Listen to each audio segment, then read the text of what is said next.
T20 World Cup, there's now 20 teams.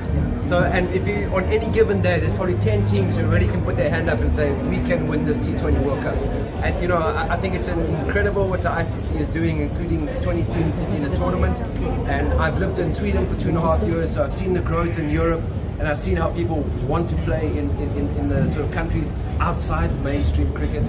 And, you know, it's great to be involved. I live in India for 5 months of the year. So looking forward to having the World Cup in my home.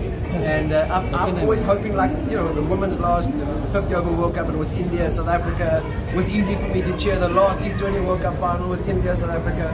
But seriously, with regards to who can win it, who can be in the semi-finals, it's so difficult to choose that. With T20 cricket, one player in 10 minutes can change the game.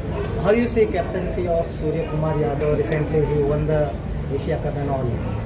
Listen, Sky's a great player, and you know your best players don't always make the best captains. But he's a calm. His batting doesn't look like it, but because there's always a flurry of bats and wrists, but he's actually a calm guy underneath, and that's what in T20 cricket. Yes, you need the sort of the energy and the vibe going, but you also need the person making the decisions to have a calm head, because everything happens so quickly. You get caught up in the emotions. It's a bit like a rock festival, like a music festival. You can get carried away because the crowd gets up and involved. And I think that's where Sky's really good. He makes decisions not based on emotions. He can get himself down at ground level and just focus on the job that he has to do, and that's making one good decision after the other.